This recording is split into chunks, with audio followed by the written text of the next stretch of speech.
In Atlantic City, New Jersey. Now let's go ringside to Barry Tompkins and that $5,000 Ebonite PBA Senior Championship. Welcome to a beautiful M66 Bowl located in Battle Creek, Michigan for the championship round finals of the $125,000 Ebonite PBA Senior Championship. Hi, everybody. I'm Denny Schreiner, and welcome to Battle Creek, Michigan, one of the real hotbeds in this state for professional bowling. And we have assembled here this afternoon very possibly the most talented field ever bowling for a seniors championship. 14-time champion Mike Durbin alongside once again. And Mike, assess the field here from top to bottom. It is very strong. Well, it certainly is, Dan. They say the cream rises to the top, and it certainly has in this tournament. Leading the tournament, we have the hottest newcomer on the senior tour, Gen Stus. He's won once already this year as the candidate for Senior PBA Player of the Year. Right behind him is the leading candidate in John Handegard, who's won twice already this year and really covets that title of Senior PBA Player of the Year. In third position, we have the current Senior PBA Player of the Year in John Hriscina trying for his second senior victory.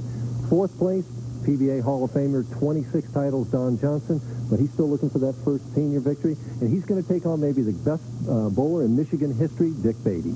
So let's talk about Dick Beattie. He has qualified to the number 5 position. He'll always be remembered as the man who, I guess, retired Earl Anthony. He defeated him in his final appearance. Let's look at the number 5 seed. Well, that's when he won his first title earlier this summer. In this tournament, he averaged 226 with a high game of 290.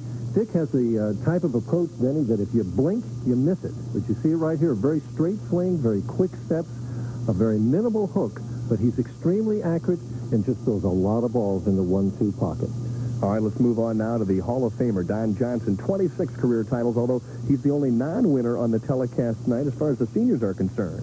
Don always had that ability to rise to the occasion. In this tournament, he was the leader for much of the tournament, wound up qualifying fourth. He averaged 226, a 5-step player, and he's famous for that follow-through going to the right. We get a look. He has a relatively free swing, gets the ball into the push-away very quickly here. The feet catch up. Now watch the follow-through here. That high backswing, and the follow-through goes to the right. And when he's really bowling well, that follow-through goes even further to the right. Boy, almost a contradiction in terms when you take a look at John Hriscina, the 91, I should say, Player of the Year. He uses very little backswing, probably the strongest player on the seniors tour. Well, where Don Johnson has the free swing, John Hriscina has the controlled swing. Made a big charge the last 6 games here to qualify third in this event. You can see he had a 225 average. Now watch the swing with John. It's muscle all the way through. Very short backswing, very strong in the upper body, gets the ball well on the lane, turns it more and hooks it more than anybody else on the telecast tonight. But he believes in John Hriscina, and he has confidence that he can win tonight. A year ago in this bowling center, John Handegard was the winner. He qualifies number 2 after a big 290 game in the position round last night. If the handyman wins here this afternoon, they'll all be chasing him for Player of the Year. Yeah, and John knows that. It's very important to John. As you see, he qualified second. He was the leader through much of the final round, dropped to 5th, and came with that 290 game all the way up to 2nd in the last game. Averaged 227. He's the stylist. 4 steps, very straight swing, moderate hook, extremely accurate. As he says in his bio, he's still looking for that perfect swing, which is indicative of his perfectionistic nature.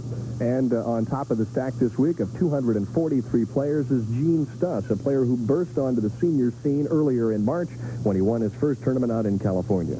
And Gen has been just an amazement to all of us. He came on and bowled so well this year. Averaged a whopping 229 this week. High game of 280. Shot 255 the next to last game to jump from 3rd to 1st. He's a combination of kind of a moderately free swing with a lot of power, a lot of finger lift, and a lot of belief in himself. The only fault is under pressure. He has a tendency to come up at the foul line sometimes. He didn't in that shot. We'll see if he can stay down during the telecast this afternoon. Okay, and alongside the $17,000 first-place prize is a trip to Akron, Ohio to bowl in the Firestone Tournament of Champions. Stay tuned. The opening match is coming up next.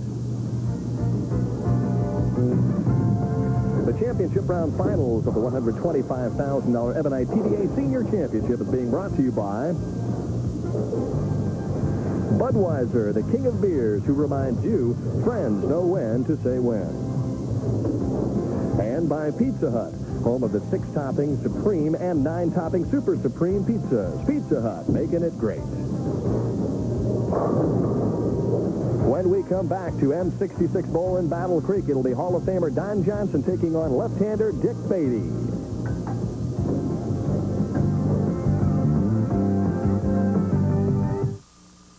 are good friends. Hey, they're special. Sometimes you wish they would never end. The day you show is just as special. Friends know when to say when. The family of Budweiser beers is proud of all the friendships they've helped make. So when they remind you to know when to say when, it's all in the name of friendship. Friends know when to say when. At Thrifty Car Rentals, we know traveling on business has its good points and its bad points. It's up and it's down. So to make those trips a little less hectic, we at Thrifty offer an extensive choice of vehicles at remarkably reasonable rates. Because no matter how much money you make... You all set, Mr. Goodsey? It is, after all, your money.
Welcome back to Battle Creek, Michigan. M66 pole for the Ebonite PBA Senior Championship round finals, and Dick Beattie will waste no time in shooting on lane 43.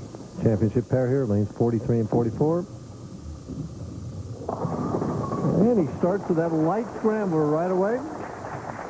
A man of few words, lets his bowling do the talking. And quick feet, you know. He could probably, the only guy who could bowl a game under 6 minutes. Oh, easily. Hall of Famer Don Johnson has told us that he will play the outside angle, something he didn't do all week long here.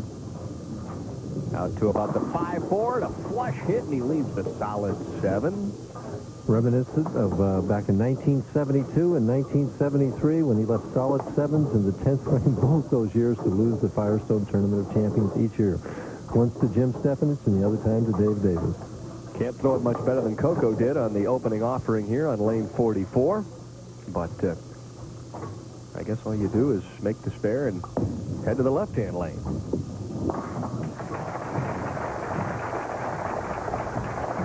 The player's been playing on the right side of the lane, right around the second arrow all week long, and then moving in the night blocks.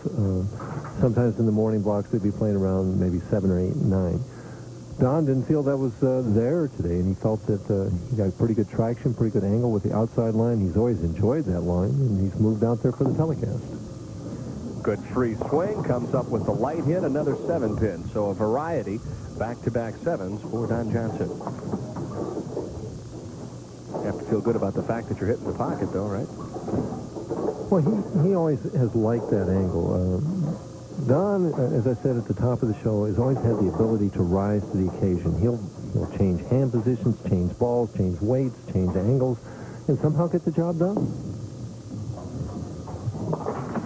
Told me that one of the things that has been most interesting about his play on the senior tour is how much he has learned about bowling balls and equipment, lane conditions, and it's been kind of a second trip around school for him. Certainly has, and where to put those weights and what they call the pin position for the weight block, as Beattie goes right to the heart and leaves the 4-7. He's experimented with that now and using, in this particular tournament, what they call a 3 o'clock pin position, where the center of that weight block is, and that's supposed to make the ball hook evenly at 3 o'clock. Beattie changes equipment and has little or no problem with the 4 and the 7. I wonder, in watching him practice, the right-hand lane seemed to hook a little more for Dick Beattie. I asked him about that, and he said, no, they're pretty much the same for him. They were a little tighter for him, he said, than they have been all week long. Captured his first PBA title when he defeated Earl Anthony 245 to 236 a little earlier this year. This time he blows the 5-pin towards the 10, but ends up with the 10-pin. So both bowlers starting a little conservatively here and cautiously. One strike so far. You could really compare this championship with the PBA National on the regular tour. That's right. The PBA National is the PBA showcase event for the National Tour, and this is basically the showcase event for the Senior Tour right here.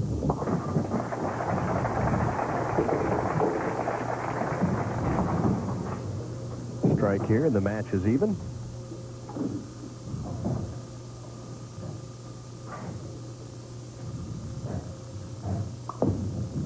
That one came off his hand in a hurry. Light hit. There's some help as the 6 topples the 10. The old late love tap right there. Watch Coco in the follow-through. In and then out. The ball's going to deflect a little bit here, but watch the 6-pin. Kind of just leans on it. The angle helped knock that over. I mean, the ball was not that powerful, but the angle and the speed got the 10 down. Strike here would give Don Johnson a 10-pin lead. More room. Coco moving about, trying to body motion that ball into some more carry, but he ends up with the 2-8. And most of the right-handers felt that the right lane 44 swung back a little bit better than lane 43, and we see that coming into play already as Coco's been light both times on lane 43. Now he has a difficult spare of the 2-8. It'd be interesting to see if he plays this from the outside or moves somewhere else in the lane. He's counting boards and figuring it up right now. They're playing, I think, from the outside, from his strike angle.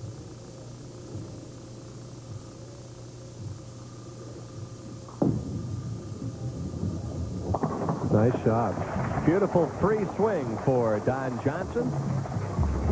And this match is all even. We'll be back with more. And this is also the 50th anniversary of the American Amateur Baseball Congress playing here in Battle Creek. And, of course, the site of the stand.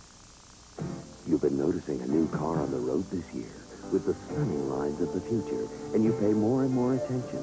But what you can't see is equally impressive. Anti-lock brakes, driver's side airbag, complete attention to every detail. It's the Buick Park Avenue, and one other thing is undetectable as it goes by. This quality Buick is $4,000 less than Lincoln Town Car. Now it's time to visit your Buick dealer, because the very best thing about this new Park Avenue is the way it feels. One test drive, that's all it takes. For a look at state capitol activities, watch Senate Digest with Senator Jib Armstrong. Senator Armstrong will tackle the tough issues that impact on the residents of the 13th Senatorial District. He will talk with people from state and local government, the administration, and residents of the Lancaster County area. To find out how state government is working for you, join Senator Jib Armstrong for Senate Digest.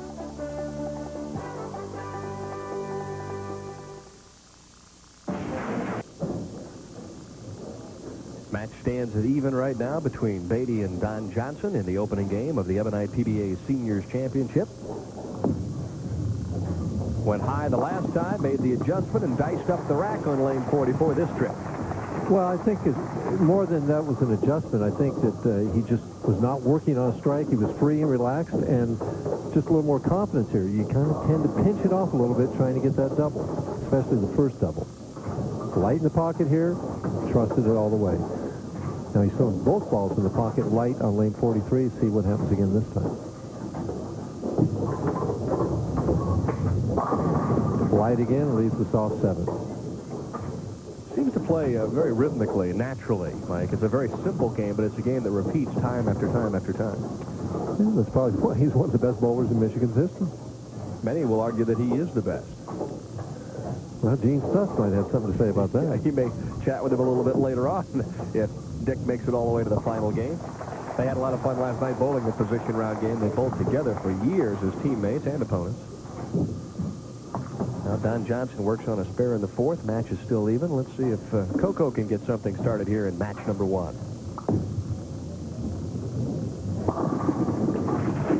Ball held pocket pretty good. Trips that 4-pin out of there. Still looking for his first strike on lane 43. We're still looking for our first double of this opening match.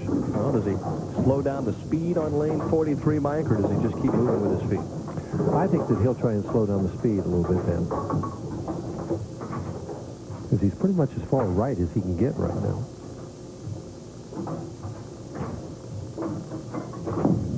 Yeah, he threw it slower. More fingers. Does he get the 6-pin lean? Yes, but it doesn't get the job finished.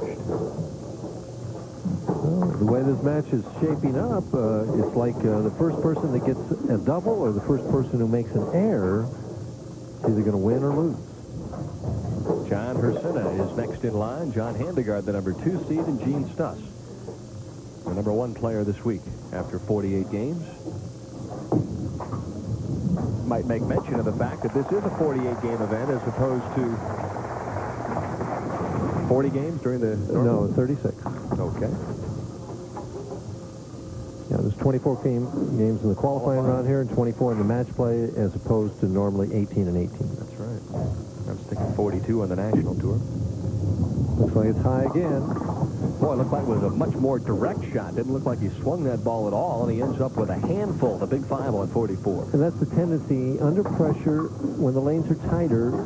You don't want to trust it as much, and you drop that shoulder and point it right in the nose, and full penalty right here. 5 and 8 out. So we talked about the guy who makes the first big mistake being in trouble. Jerry says that's not the way to do it, honey.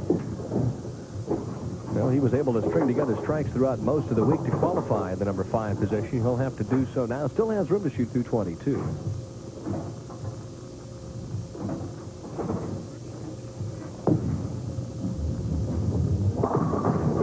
And leaves the solid 6-pin on lane 43. And Dick is just running out of frames right now. Don Johnson just staying clean, keeping the ball in play. Right now in a commanding position, and normally when that opponent opens, a guy like Don Johnson comes back and throws a double at you. Might add that Coco leads by 17 pins right now as Dick Beattie stands up to spare in the 7th. And so when we come back, Don Johnson will look for a double and perhaps even more of a lead here in Battle Creek. And also another annual event is the Battle Creek Kalamazoo International Air Show on a beautiful day here in Michigan. When you play the game, you're looking good. That's the Bud Light way, yes, understood. When you're looking good, you want Bud Light. The clean, fresh taste won't fill you up and never let you down. You can taste it, you can feel it, you know you got it right. Everything else is right. Just keep your Bud Light shining. You got to shine on. Nobody can give you a price to repair your exhaust system until they check it out. From here to here. At Midas, before you get a price, you get a free inspection. And you get a guaranteed estimate, so you'll know what it'll cost right up front. You get Midas-trained experts and a Midas guarantee. And that guarantee is good in over 1,700 Midas shops all across the country. When we give you a price, believe it. And believe this, nobody beats Midas. Nobody. If it happens in baseball, you'll see it on ESPN. Here we go, Steely. He makes the catch. The Tuesday night doubleheader, Wednesday night excitement, Friday night win bills, and exclusive Sunday night action. Time is running out for Barry Larkin and the Reds to make up ground in the NL West. Howard Johnson and the Mets face the same uphill climb in the NL East. It's desperation time, live at 8 Eastern on ESPN Sunday Night Baseball.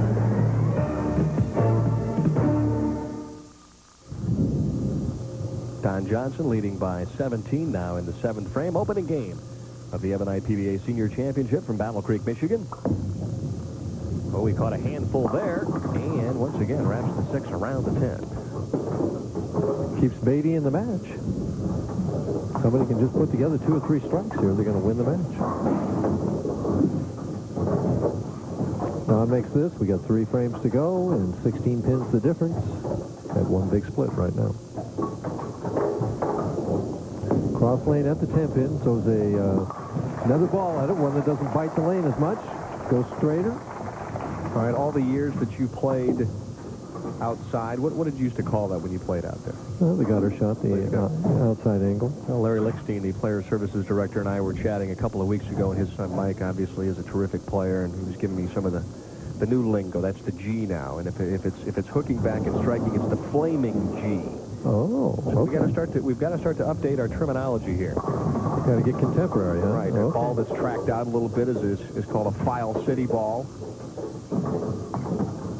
So, but you got to realize that the seniors are using the old terminology then. I mean, we're still... Well, what's wrong with learning something new? Nothing's wrong. Well, we'll try and learn. I mean, we'll see how this goes. We'll try each week to try and... The G and the flaming G. Well, if it's hooking back and striking, it's on fire. It's a flaming G that's on fire out there. Okay?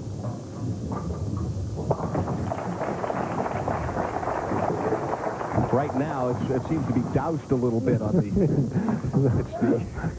Now it's the soak G, is that it? Well, this will give you an opportunity to create some new terminology, too. Right? Personally, I just like to throw strikes. You know, I'm sure that's what Beattie wants to do, too. Give that one a little more room. And the light hit doesn't carry. Oh, 10-pin wiggles momentarily, but stands firm. You never know what he's thinking by looking at me.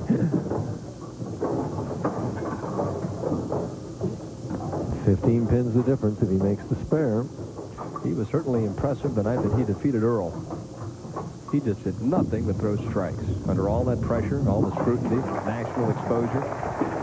And Earl bowled pretty good game himself that night. 16 pins, 2 frames to go. Beattie has to have a strike here. If he strikes here, he sets himself up for the 10th and a potential 201 score. Without a strike, he's in serious trouble. Players averaged, I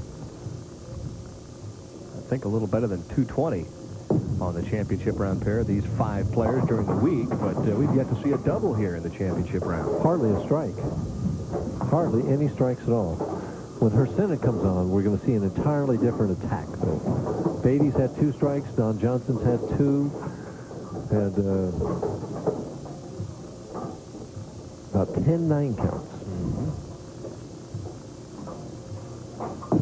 Beattie wishes he had 9 now as he shoots it with 3-5-6 and converts it. The best score he can get is 188. He has to hope Don Johnson opens and he can strike out.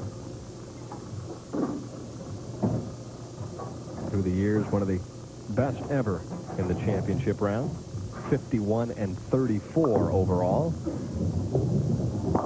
Stood up a little on that shot. Finally says, oh, no, not a strike on the right-hand lane. Well, he's had 2 others on that lane. It's the left lane he hasn't been able to strike on. Comes in light. Nowadays, you never know when you hit there whether you're going to have the 7 and the 10, but he gets the light hit to carry. Had a lot of light hits to carry this week. I was watching him. Bowled very well all week long. He was among the leaders from the get-go. Averaged 240, and I think the first round of match play to really vault himself into the lead. Nice loose swing there. Ball rolls up. Another light hit, and Coco Johnson has finished off Dick Beattie here in match number 1. And Beattie never could get anything going. Couldn't never put any pressure on Don Johnson at all.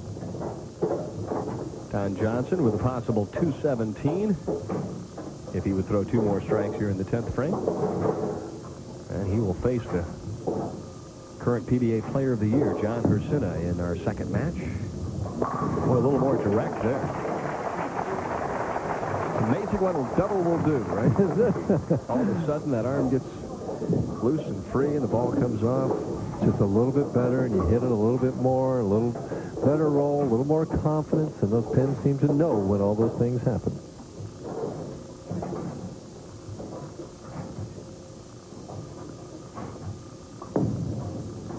Three-bagger. Boy, that time it was almost the Glenn Allison release. If you looked at Coco's hand, it was all the way over the top that time. 217 for Don Johnson. And for Dick Beattie, a $4,000 check. And he'll have to be satisfied with that. Never looked like Dick ever got comfortable on the championship round pair. He certainly didn't. And you mentioned that hand release of Don Johnson being like Glenn Allison. We should tell the people that Glenn Allison has been one of our statisticians in the truck all summer long. He's the one getting those scoreboards up there and the plus or minus things. And well, he would know because he's Mr. 900. He had 3 300 games in a row, so if he can't keep score, who can? Well, it's easy to keep scoring 900. Well, but that's Glenn's philosophy. Make it as easy as possible. No sense confusing the issue with 5 and 6 and 7 counts. Well, he's very good at those, too. Most of your career. Right, I knew you were going to give me that. especially on national television. You did that a few times. Oh, boy, and that's pretty much the way it has gone here this afternoon for Dick Beattie. Coco Johnson advances, and he will move on to game number 2. But before we get to that, we'll take a break. And this week on Mike's Average Builders, no, he's not giving up. He's just going to teach you how to stretch that back out so that you don't get hurt in the game of bowling. To get rid of her gray, my wife can spend 40 minutes. But I discovered the 5-minute hair coloring. The revolutionary discovery called Just for Men from the leader in men's hair coloring. Simply apply Just for Men, and in 5 minutes, shampoo out. Gray is blended away. The look of my natural color is back in 5 minutes. That was me, and it won't fade or wash out. My hair takes forever, but you look great in just 5 minutes. The look of your natural color in just 5 minutes with Just for Men.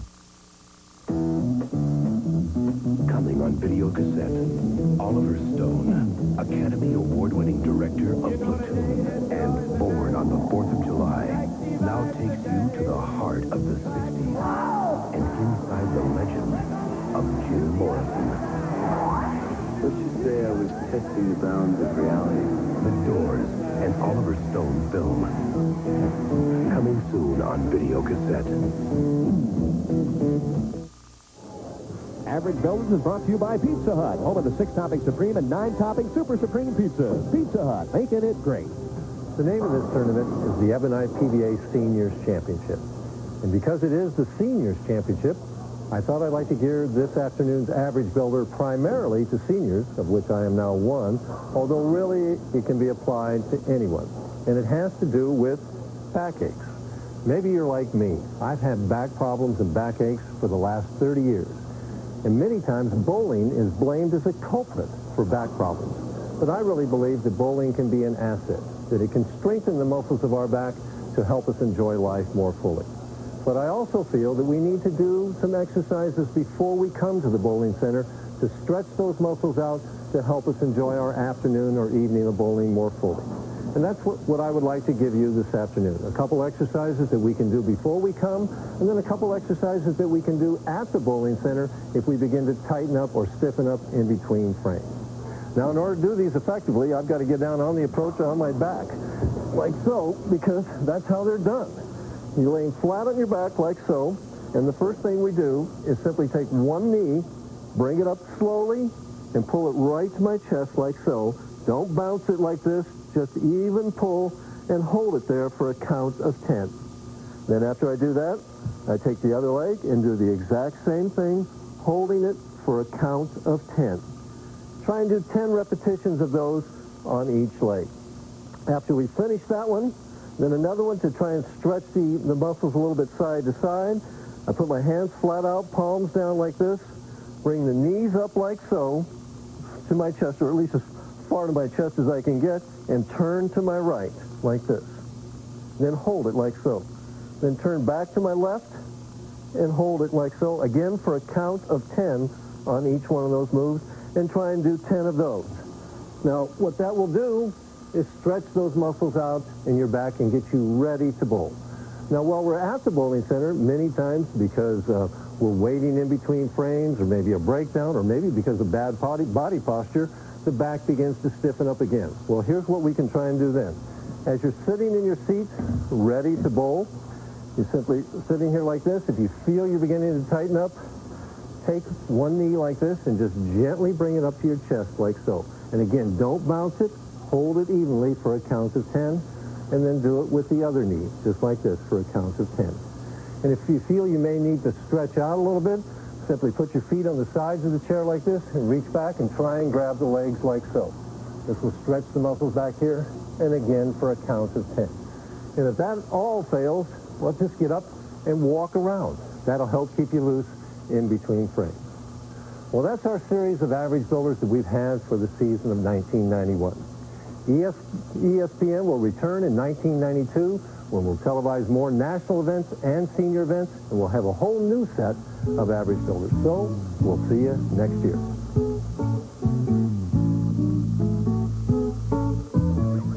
And once again, Durbin proves out that, yes, he really does lay down on the job more often than not. Don Johnson, John Hriscina, neither one of those guys laying down. They'll be back in Battle Creek to bowl in game number 2. And every week, we get together at this house and sit around this table because we're the guys. We order supreme pizzas delivered from Pizza Hut because we're the guys. Yes. But tonight, we're really hungry. So we're getting super supreme pizza. Call Pizza Hut delivery for a supreme pizza for $8.99 or a second for $4 more. Or make them super supremes with 3 more toppings for an extra $1. Bye, guys. She is not a guy. Pizza Hut delivery, making it great. It's Sears Labor Day paint sale, and your chance to save $3 a gallon on 2 Weather Beater exterior paints. Weather Beater Premium Satin or Flat Finish. Sale ends Saturday, September 7th at Sears. I'm a big man. Why do so many men stick with Bic? I'm a big man. Because there's a Bic for every beard. Regular, sensitive, metal. Yeah, I'm a big man. I'm a big man.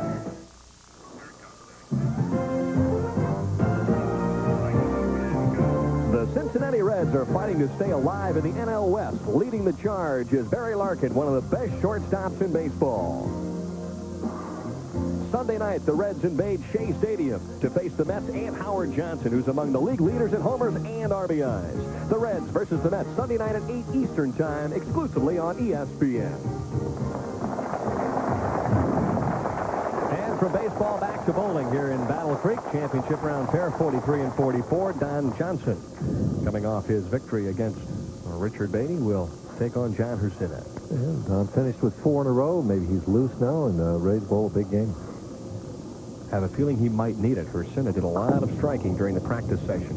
Coco up and pulls the opening shot and then gets a break, leaves just the 6 and the 10. A little break in between. Stiffen up. As we were saying, should have been exercising. He'll have half the nation lying down on the approach now, stretching out. And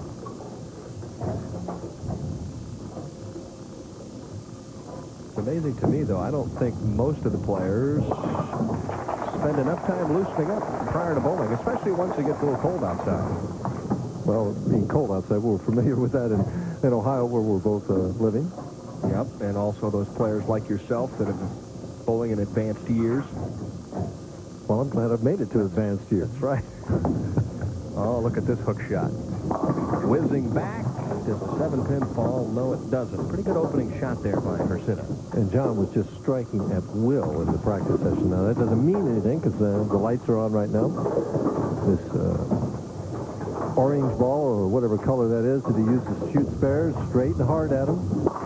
Told me that orange ball has been seeing way too much airtime on ESPN. He wants it sitting on the rack. Really love his attitude about the game. He just comes out, does the best he can, and accepts whatever is offered. Well, he's already ahead because most of his opponents open with a turkey, and Don's starting with a spare. So he's feeling confident at this point. Really turned that shot.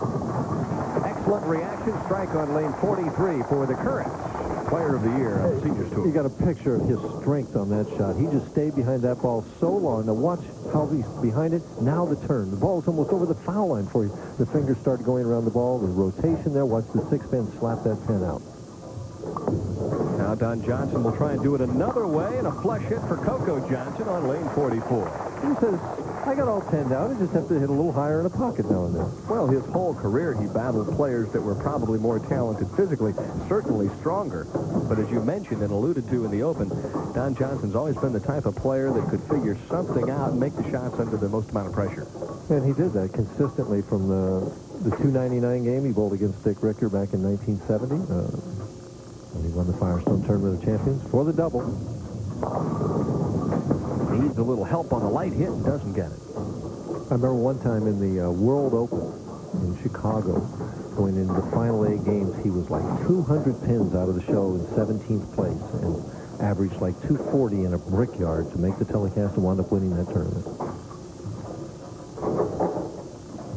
I think he played way outside that week. I remembered watching that show. Well, he loves that angle. I mean, he's always liked that angle. It was funny because it was almost like Don was the best at the extremes. He was one of the best players of all time, way in and also way out. Out by the flaming G. By the flaming G. But it doesn't look like it's so flaming here. Well, if Hriscina ever goes out there, it'll be a flaming G. Here it comes.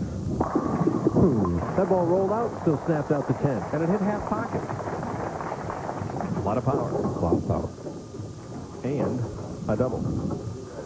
Watch the strength. The ball crosses, what is it, about 12 at the arrows, out to maybe 4. Quits right at the end there. He still snaps that 10 out of it.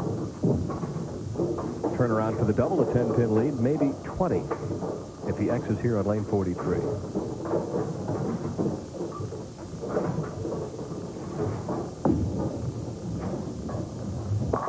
Ooh, and the hard 10. John just can't seem to keep things going. He bowls so well on television and just leaves 10 pins and 4 pins. And isn't the solid 10, though, Mike, a result sometimes of trying to circle the ball a little too much? Well, that's just his shot right now, Dan. He's going to leave some of those right because the ball's going to come in behind that head pin and leave some of these hard pins. And soft pins. Yeah, rips out the 10, and so it's a 9-pin lead for John Hriscina. We'll be back with more. But before we go, Battle Creek, which has been shortened from Battle by the Creek, referring to the many fights between the settlers and the Indians. When you're looking for an economy car that's dependable and stylish, ride up to the people that serve you best. East End Nissan, York. Save up to $2,500 on the new Nissan 300ZX. There are special savings on all other 1991 models, including the new Nissan Maxima, all from the experts at East End Nissan. And with every car purchased, you'll receive a free Centel cellular phone. You've tried the rest, now come to the best. With sales and service that's second to none, East End Nissan, Route 30 and Whitewood Road, York.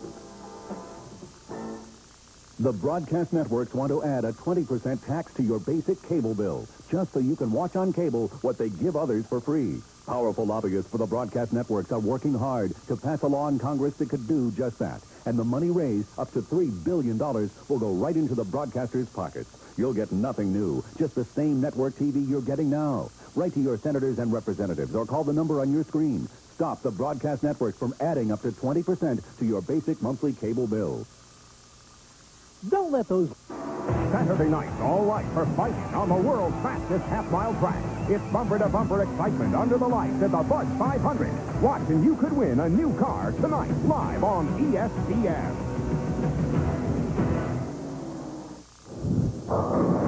Mr. Bowling in Battle Creek, the buzzer, Buzz Fazio, elected to the PBA Hall of Fame back in 1983. Buzz, 83 years old, and still can shoot about that on a golf course.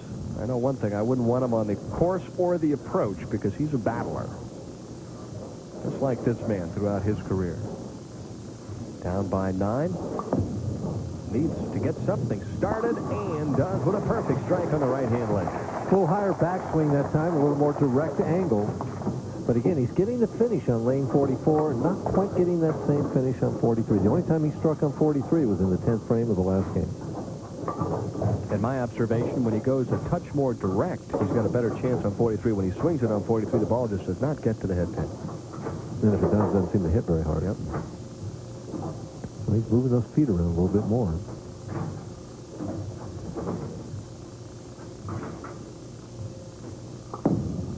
Going slower over there. Perfect adjustment. Now that's talent. To pick up that speed by a mile or 2 per hour on the right lane and decrease it on the left lane is absolutely amazing. I mean, his swing is slower, the feet are slower, and the ball speed is slower on this lane right over the first arrow. See that follow through to the right? We talked about that. Flush for the lead. Hriscina trying to answer, and he does with a strike. And if he doubles up, he's back into the lead. Well, it's 1 pin's the difference right now in the count. Basically, it's an even match. John can take the lead with a strike here on the left lane. And this is the lane that John has picked to finish on. He wants to finish the match first to put the pressure on Coco. John Hriscina averaged 238 on this particular pair of lanes throughout the tournament, so obviously they are to his liking.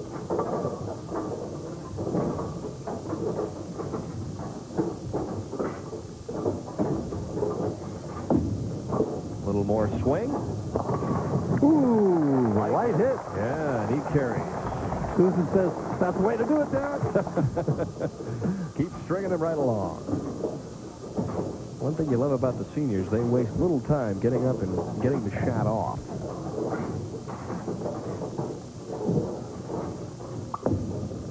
Direct. And snaps that 10 out of there. That's why he was a 26-time champion, because he can respond to situations.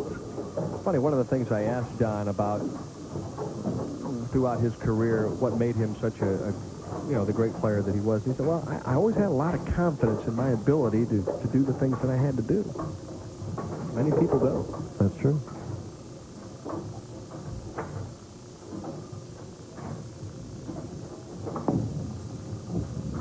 High.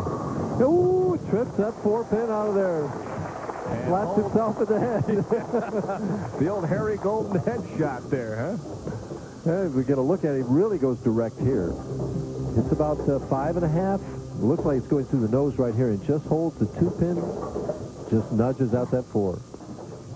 Oh, he liked it all the way. It's a 4-bagger for Don Johnson. We'll be back with more bowling. The cereal capital of the world, Battle Creek, is home to Kellogg's, General Foods, and also Ralston Purina. Yeah, I can tell just by looking at you, you could use some fun, right? Big fun. Las Vegas, Atlantic City, the Caribbean, cruise ships. But you got to take this along, the Players Club card. It's going to save you a lot of money. Well, that particular weekend, we saved $120 on the room. Fabulous rooms in first-class resort hotels.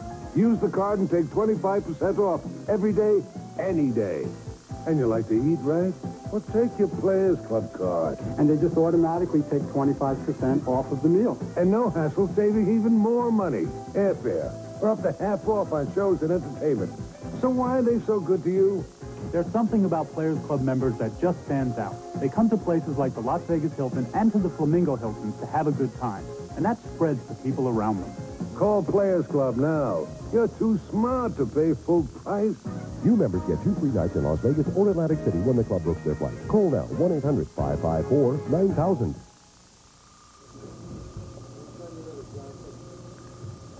All right, Hriscina steps up now in the 7th. He trails by 11 as Don Johnson has managed a 4-bagger here in game number 2. And everybody always seems to bowl very well against John Hriscina. He has to strike right here, Dan. Really swung that one. Here it comes. Ooh, did you see that ball turn left? Woo! Put on the left turn signal. That's a shot on the flaming G there. Oh, that's the flaming fingers. It turned in power. That's not the lane. That's the person. I'll tell you what. Look at that ball. Woo! I do one like that in my dream. That's why he is the 90 player of the year.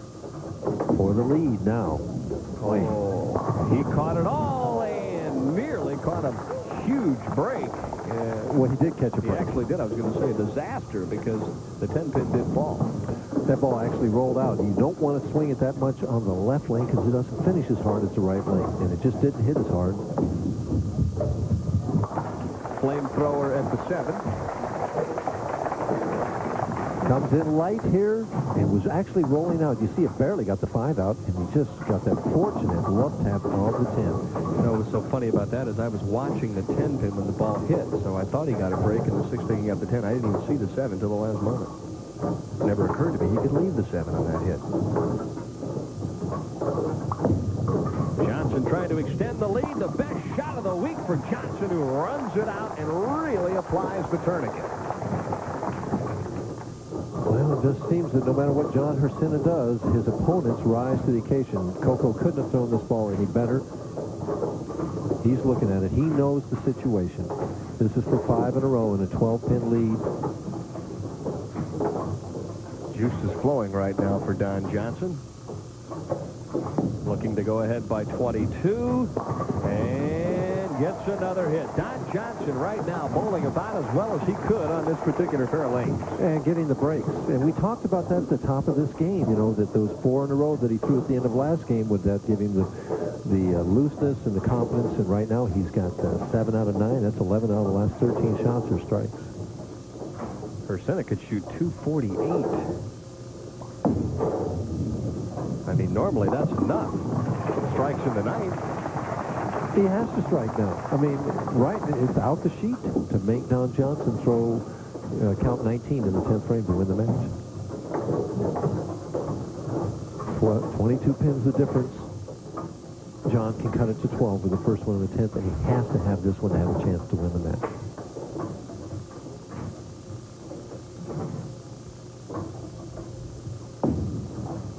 A lot of room. Oh, and he trusted that light hit, and it went down. That gets Coco's attention right there. The other thing, it was funny, it wasn't this past week, but it was earlier this year, and I'll relate to that story in a moment. The light hit. Watch him scramble, Denny. Pins just dancing everywhere, and the 7th pin took its time, but it finally fell. What I wanted to say was that Don Johnson had an interesting approach to the 10th frame when he used to bowl on the national tour. He told me he always hoped that his opponents would strike out in the 10th, forcing him to do what he had to do to win. That was always his philosophy. In other words, he wanted them to maximize out, and then he would go up and do what he had to do to win. Well, he's got his wish. I mean, because John Hriscina is maximizing out. One more strike, and he's going to finish with 9 strikes in this match and 248 and can lose. Scores have really jumped here in the second game. What a finish for Hriscina, who ends up with the 710, pocket 710, but thankfully it was on the final shot, so a beautiful comeback for John, who shoots 246. Now, is it enough? But what a difference it makes between a strike and not a strike there. That 8 count means that Coco only has to fill 17 in the 10th frame there to win the match. Strike on the first ball does it.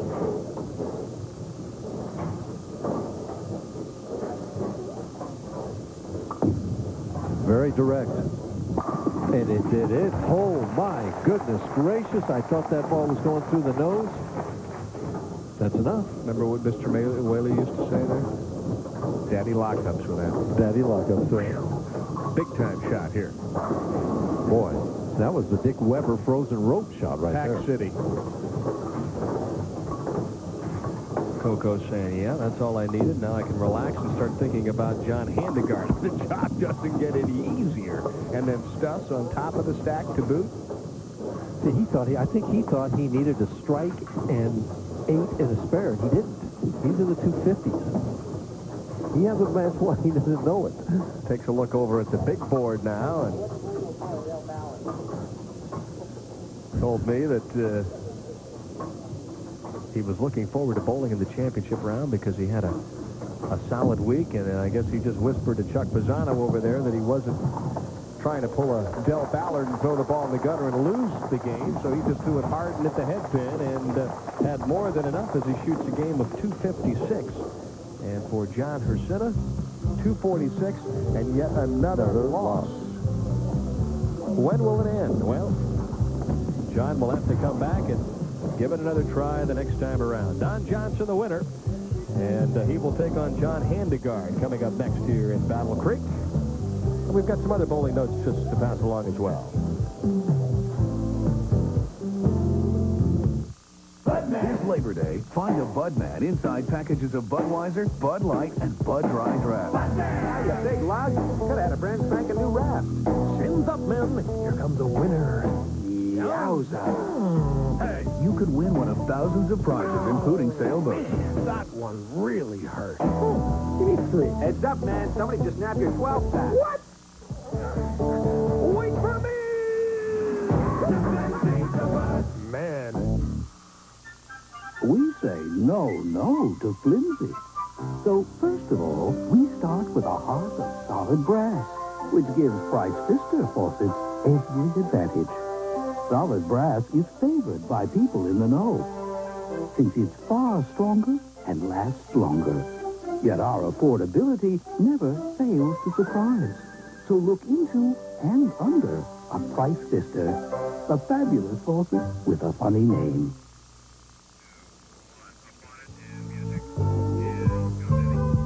They say you'll always remember your wedding day. Well, for Les and Karen Bjornberg, they'll remember their wedding day every time they go bowling. For last month, they tied the knot on the approach of Del Rio Lanes in Downey, California. House Director Chuck Bennett gave the former Karen Jean Mosley away in front of friends, teammates, and no less than 5 local television crews. The couple's first date was held at Del Rio Lanes, and after the exchange of vows and their first kiss as man and wife, they rolled custom-fitted balls together. Reverend Melvin Lavin performed the ceremony and summed up the bowling world's feelings. Let us think of your life and pray that your life will experience many beautiful strikes. Yes, there will be a few splits. We pray there will be no gutter balls.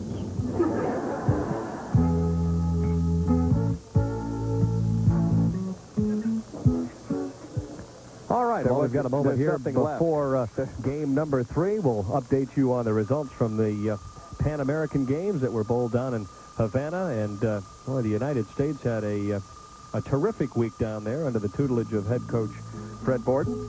As there you see the team competition, the men winning the gold, Venezuela the silver, and Mexico the bronze. And on the women's side, once again, the U.S. team rising to the occasion, winning the gold, Venezuela again the silver, and Mexico the bronze. And individually, some outstanding performances down in Cuba. Patrick Healy came from behind to capture the gold in the all-around, the grand final. And also, it was Etta Piccini from Mexico, one of the finest women international bowlers anywhere. She wins the gold, and the silver to Julie Gardner, and Mandy Wilson round out the medal-winning performances down in Havana. And, of course, we want to congratulate all of the United States players that were involved in the Pan American Games, and, of course, head coach Fred Borden for a job well done. And more congratulations are due as the Women's Sports Foundation has recently announced the finalists for the 1991 Sudafed Sportswoman of the Year Award. Our hats off to Tish Johnson, who is one of the 3 finalists in the professional athletes category. Tish, I should say, becomes the first finalist from the world of bowling since WIBC Hall of Famer Betty Morris competed for this prestigious award back in 1988. We want to wish Tish the best of luck because the field is tough this year with tennis star Monica Seles and also golfer Meg Mallon as the other 2 finalists. And we've also got another special note that we'd like to pass along. If you think you're too old to bowl, well, Orlando Burnaby and Guy Sibley dueled in the championship game of the National Senior Olympics Special Division, with Burnaby edging Sibley 113 to 112. Now, those scores don't sound too impressive until you add to the fact that Orlando is 96 years old and Guy is a spry 93 years of age. And we'll be back with Mike Durbin and Gen Stus, our leader, when we come back here in Battle Creek.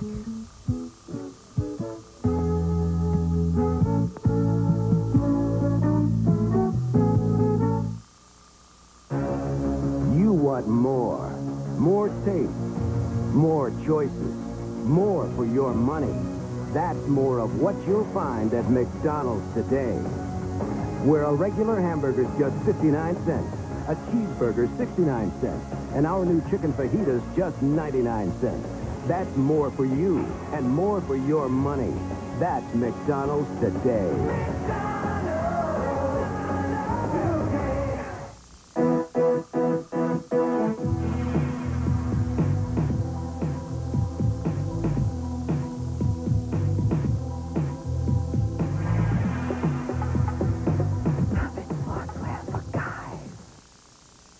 It's Sears Labor Day paint sale, and your chance to save $3 a gallon on 2 Weather Beater exterior paints. Weather Beater Premium Satin or Flat Finish. Sale ends Saturday, September 7th at Sears. The big game is here. College football on ESPN. It's bad. It's the season premiere of college football. Illinois meets East Carolina and West Virginia battles Pitt. August 31st on ESPN. It's a jungle out there. Live college football, Saturday on ESPN. And joining me right now is the tournament leader this week in Battle Creek, Gen Stus. Gen, you bowled so well since you've come out on the senior tour, and I know that you've been bowling. You told me since you were 12 years old, so The logical question that comes to me is, why didn't you try the national tour when you were younger? Well, Mike, when I was in my teens, that's all I could think about was bowling, but I got a job with General Motors, and I got married and started a family, and it was, I had to make a decision whether to take bowling as a career or General Motors. So I just decided the better bet was General Motors at the time. Well, let's talk about that. You were a quality supervisor for them. How many years did you work for them, and what did your job entail? I worked almost 31 years for them, and I worked my way up through the ranks. I started as a laborer, and then I went to clerk, then supervisor, and I ended up as a quality control supervisor. Well, what does that do? What is a quality control supervisor? What are his duties? Well, you have people working for you that control the quality that's going out the door. Okay. And I'm responsible for it. And then did you take an early retirement to bowl on the senior tour? Yeah, things with General Motors were getting slow, and they were offering guys like me with 30 years or more early retirement. So I wanted to go on the seniors, and while I was working, I don't think I would have been able to do it. So this was a golden opportunity, especially with my health, so I took an early out. You mentioned your health. Let's talk about that. You've had a heart attack already, 2 bypass operations. Tell us a little bit about that. Well, when I was 29, I had a heart attack, and it was just a minor one, but I recovered from it, and then about 7 years later, when I was 35, I started having more problems with my heart, and this time it was serious. They told me I need open heart surgery. I had blocked arteries. So I had the operation. I had a triple bypass, and I bounced back off that. And then 10 years later, it blocked up again. So then I needed another operation. And here I am today, bowling. I'm happy I had them, though. Has that changed your lifestyle, your eating habits, or anything like that? Oh, yes. I watch my cholesterol now. My doctor don't think so sometimes, but I kind of stay away from the red meats and the fatty foods. And I try to walk a lot and keep my legs in shape. Okay, let's talk a little bit about bowling right here. You're a contender for Senior PBA Player of the Year, a very, very real contender. How important is that to you? Well, it's very important, Mike. I can't believe as my first year out here, I'm in contention for Bowler of the Year. It's like a dream come true. It's going to be awful tough with John bowling as well as he is, and he's got to jump on me, but this would make my goal in bowling. Come out here on the senior tour and become Bowler of the Year. Well, we take a look at the monitor right there, and we see that John has 2 titles, and you have 1, and Tita has 1. Do you feel that you absolutely have to win tonight in order to really be a real threat for that honor? Oh, definitely. If John wins this one, I don't think I have a chance, because then he'll go 3 titles way ahead of money earnings, and there would be no possible way to catch him. Okay. Now it comes down. There's 2 guys left over there, Don Johnson, John Handegard, both of them outstanding players. Don Johnson seems to have found the line. You got a preference of which guy you would rather bowl? No, they're both excellent bowlers, and Don has proved himself over the years, and so has John. I'm just going to go out there and throw the best I could possibly can and hope that's enough to win. Have you got a straight? Predict a score for us. Give us a score of what you think the final match is going to be. I think it'll be around in the 220s. And who's going to come out on top? I hope it's me. Okay. He doesn't sound real confident there, but we're going to see. The next battle, though, is going to be between Don Johnson, Hall of Famer, and the current really threat for PBA Senior Player of the Year, John Handegard. Don't go away. Excuse me. Do you know what stock options are? I wish I did. When is the weak dollar good for business? Good? I don't know. The world of finance and investing can be pretty confusing unless you call for this, the Wall Street Journal's video guide to money and markets. It explains the markets in clear, simple English and brings them to life.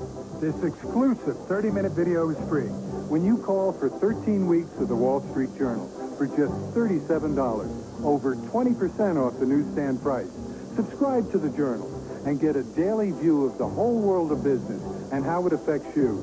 Information you know you should know. Call now, and you'll be ready next time someone asks you. Are munis always the safe investment? I'm not sure. Call toll-free 800-332-1800 for 13 weeks of the Wall Street Journal and your free video on money and markets. That's 800-332-1800.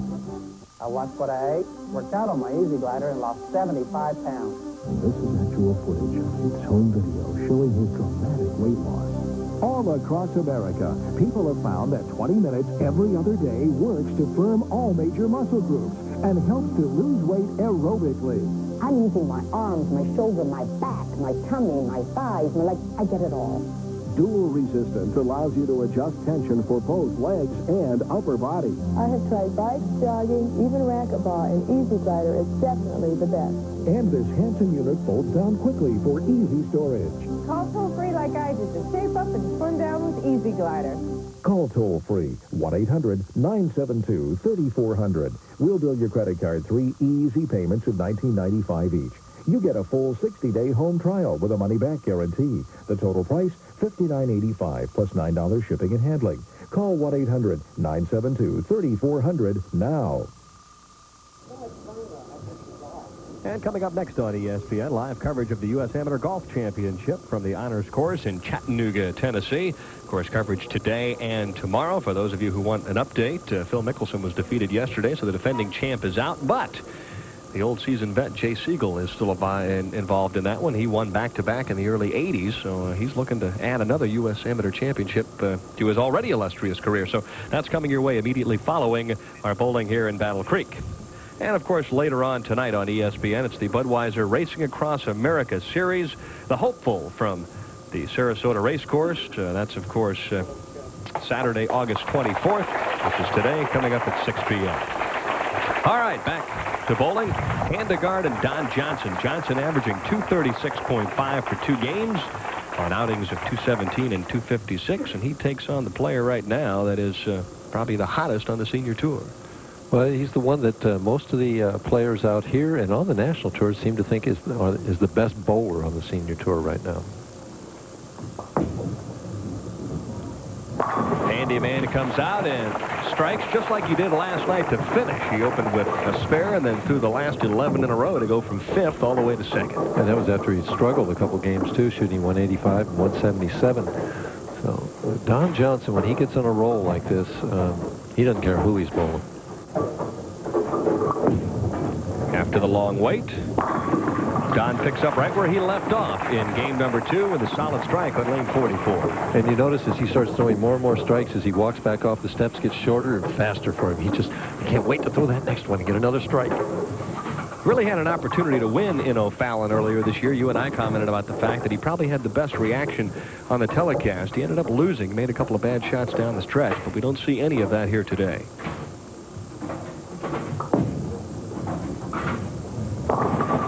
Ooh, a little quick. You know, again, that lane is tighter, and he's been trying to throw harder on the right lane, a little softer on the left. And that adrenaline pumping so much that the speed was up there. It leaves the dinner bucket. Not an easy spare. A couple of blinks from the Hall of Famer. He'll take a little extra time. Did a nice job of converting the 2-8 in the opening game. Well, he should have an idea from what the ball did by that conversion as to how to convert this spare.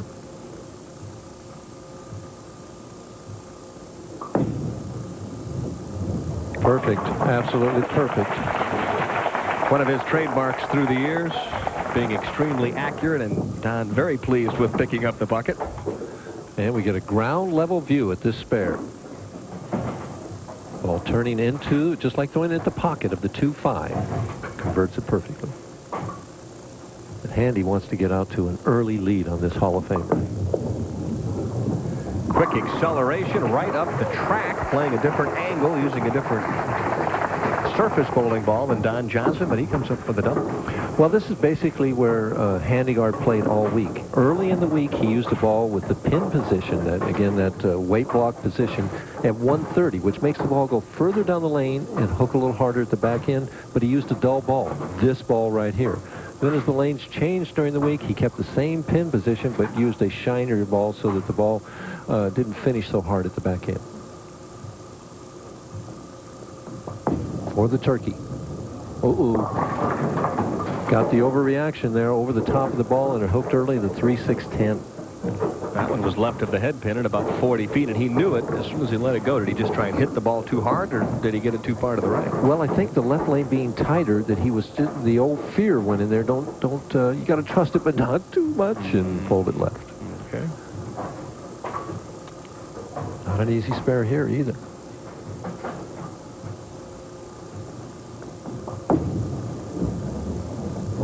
Perfect.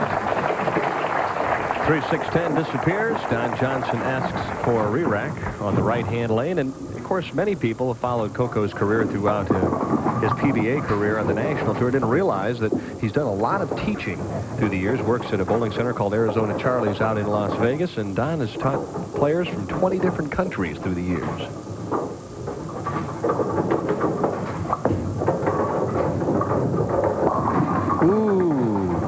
First real chink, a little slower on that right lane in the 4-6-7. Speed caused that then. The slower speed, yeah. It was right on line. Chore that lies ahead, just take the 9 out, head to the left-hand lane and get something started on 43. Hard at the 4-7. Hit it twice, but didn't bounce out. 21-pin lead now for John Handegard, and Don Johnson finds himself trailing early on. And John Hriscina sitting over at the side saying, "He didn't do that against me."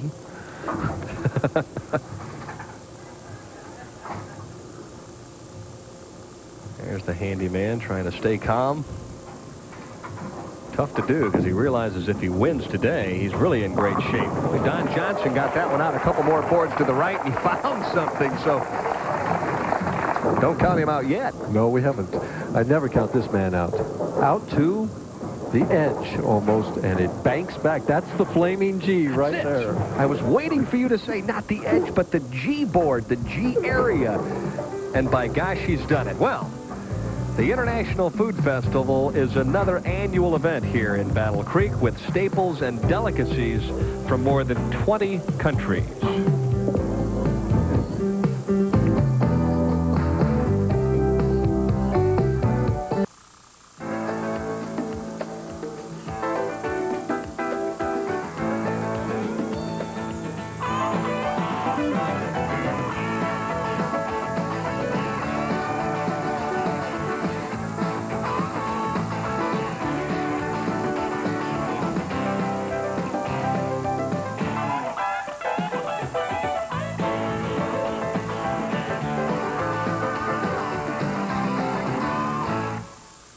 Everything you need to know about pay-per-view can be found in your Warner Home Theater Guide, located in your monthly bill.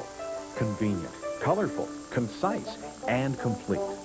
Your Warner Home Theater Guide not only provides you with photos and descriptions of all this month's movies, it will keep you informed of special events such as boxing, wrestling, and concerts. Plus, you'll find simple step-by-step ordering instructions on the inside cover. Warner Cable, great performances every day. The days of... John Handegard sitting on the bench waiting for more of the semifinal, but before we get to action, he talked a little earlier this afternoon about Bowler of the Year, what it means, and what he has to do here this afternoon in order to perhaps be the PBA Senior Player of the Year. Well, it's been on my mind naturally, and actually every year I've been out here I've been really reaching for it. This year I think I've got the edge going into this tournament. However, the winner of this one would certainly tighten the race up quite a bit. Should I win here, it would give me a big, big edge. So naturally I think about it. His thoughts are concentrating on this pair of lanes and Don Johnson. Right, and he knows that Don Johnson made a little move on that left lane and is really zeroed in now, it appears, over there. So the only defense in bowling is your own offense. Keep striking.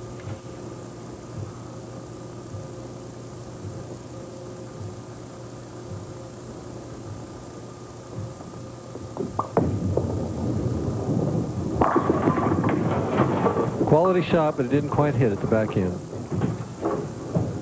Almost looks at times as if Handegard's trying to fit the ball in the pocket as opposed to letting it roll. Well, if he can get better than he is already, I'll tell you what, he'd be devastating. He's just bowling so well all year long. Very fit player, too. In excellent shape. He does a lot of bowling, and bowling's his life. Yes, it is. When he's not bowling on the senior tour, he'll go bowl on the national tour and compete pretty well out there. He can give a good account of himself. 20 pins ahead, but that's just not enough. He's got to find some more strikes. And he opts for his first re-rack. This one coming on lane 43. Pins are reset. He likes them, and so he'll reset and get started. This is his tougher of the two lanes. More room. Woo! Gets the light hit. Interesting thing, too, Mike. Not nearly as much loft on that shot. That ball, he seemed to set down at the line. Well, you know, John Jowdy, he's a proponent of that, setting that ball down and letting it flow through the heads, roll through. For the double, sent it wide. Oh, a loose and gutsy shot that time by Don Johnson, who ripped the finger holes out of that. Well, he's gone to the flaming G. He says, I'm going right out to the G board. Wow. Well, he really cut that one loose. Cuts it to 10 pins, and this can even the match. Well, you can see the sparks start to fly in his eyes right now. Don Johnson realizes this could be a big afternoon. Out to the edge again. Wow. Perfect shot for Don Johnson, who answers with 2 of his own. And this match is now even after 5.5 frames. Handegard has got to strike to keep the pressure on Coco. He just has to put pressure on this man. Up the track. Oh, what a break. Into the 9, and there's a little wry smile for Mr. Handegard. You need those things. Watch it here. Watch the 2-pin. Third from the left. Hits the 4. Now the 4 falls into the 9. So many times it misses it. But that time it hit it. But the key here now is he has to take advantage of that break and come back and just stuff this one.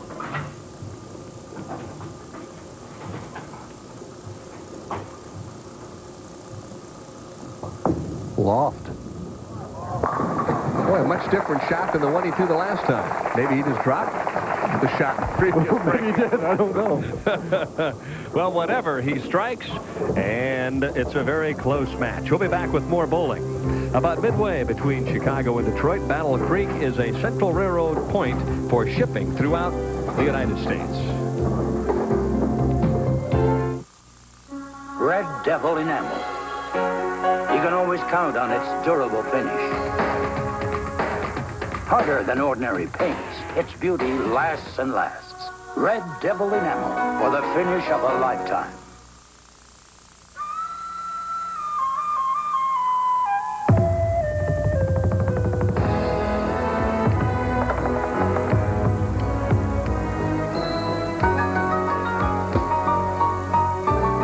In 13 cities in 10 countries across the Pacific, they're playing our song. United Airlines Royal Pacific Service, rededicated to giving you the service you deserve halfway around the world. Come fly the friendly skies. Let's go, boys. Game time. It's the season premiere of college football. Illinois meets East Carolina, and West Virginia battles Pitt. It's a jungle out there. August 31st on ESPN. Who will join the ranks of Jack Nicklaus, Arnold Palmer, and Craig Stadler as U.S. Amateur Champion? Catch the action today and tomorrow live on ESPN.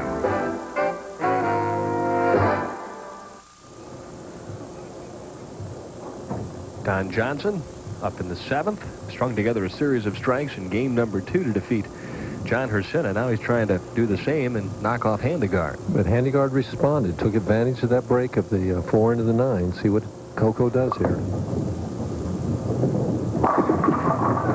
Good hit down on one knee, but couldn't coax the 10 out of the rack.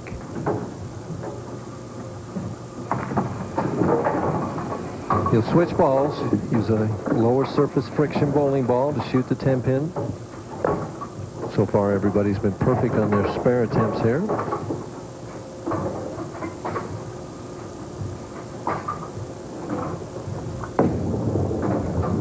Until then. Boy, I did it again, didn't I? Hard to believe Don Johnson would give away a spare in a tight match like this, but he does, and now he's really in tough shape. Well, it's, you know, they made all the free throws until the announcers talk about it, and they made all the spares until I mentioned it, and it just falls off at the edge. And right there, he was sorry he used that lower surface friction ball. Down by 33. He'll need to strike out to have any hope whatsoever to catch John Handegard. A couple more strikes here by the handyman, and this one's about over. Well, the best that Don can get right now is 223. John Handegard going at a 226 pace right now. Can't afford any mistakes. The match is his to lose, though, or win.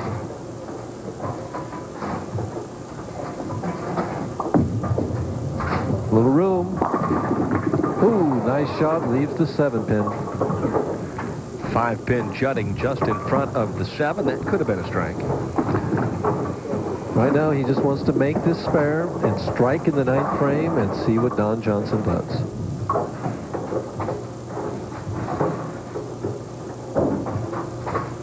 Won the tournament here a year ago, although it wasn't the Ebonite PBA Senior Championship at that point. Trying to win back-to-back at M66 Bowl here in Battle Creek, and he leads by 32 as he heads into the 9th. Strike right here, though, is very important, because basically if he strikes here, the worst he can come out of it would be with a tie. Takes another re-rack in that 9th frame. That's his 2nd of the match, both on the left lane.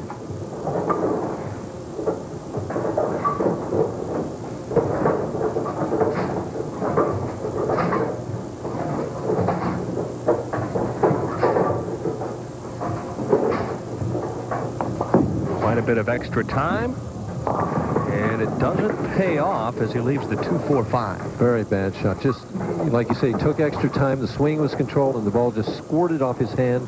Now he has not an easy spare in the 2-4-5. Plus, he's lost 3 pins and count. If Don Johnson strikes out now, even if he makes this spare, he'd have to double to win the match.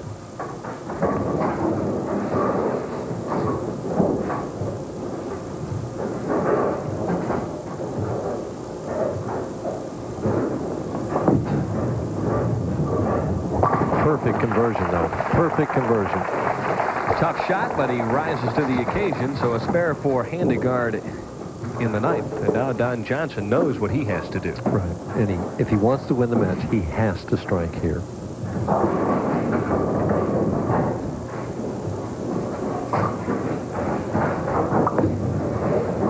Given everything he had, and he caves in a couple of pins to the left. That was a fortunate strike. Well, he sent it to the Flaming G. Watch it just tilt back.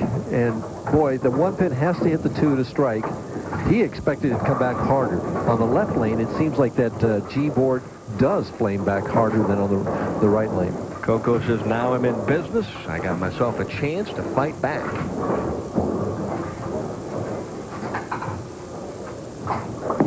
Out to the edge. Needs another one. And he gets it with a beautiful strike on lane 43. Again, he's always had that ability to respond to the situation. Handegard has let this one slip away from him, because if he has to step up and throw 2 strikes in the 10th frame, the momentum has gone the other way. It'll be very difficult to do. This is the key shot of the week here, though, because this forces the double.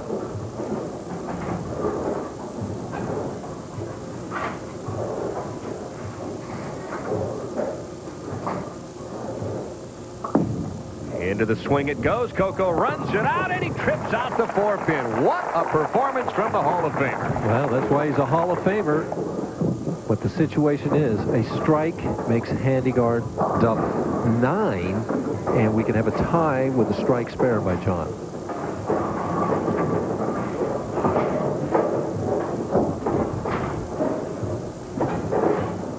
What a finish for Don Johnson. Boy, that opened in the 7th. It looked like it might be all said and done for the guy from Kokomo. And, geez, the worst thing that could happen to him is he leaves the bucket. So right now, Handegard needs to fill 18 pins in the 10th frame. 9 spare, 9. A strike on the first ball is what John wants. Johnson came all the way back, and then that final shot kind of got away from him just a little bit. A lot of things going through Handegard's mind right here, though, but the primary one is make a good shot.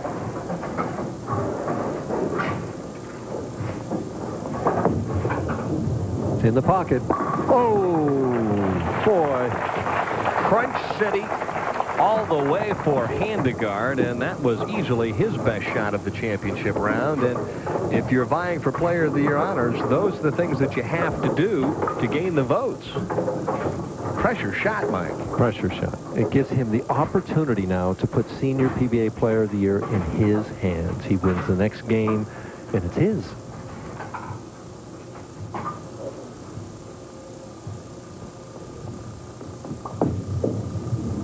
Good speed again, and he gets the job done. So pressure bowling by Handegard sends Don Johnson home with a third-place check of $6,000, and all Don could probably think about at this stage is the 10-pin that he missed. Had he made that, things might have worked out a little differently. The fill ball is even more important. I mean, he came back from the 10-pin that he missed, but the 6 on the last ball just put new life into Handegard. 222 to 219, a wonderful match here in the Ebonite PBA Senior Championship between Handegard and Don Johnson. And so now for Coco, it's back home to Las Vegas and Arizona Charlie's. For Handegard, his thoughts are now just on the title match.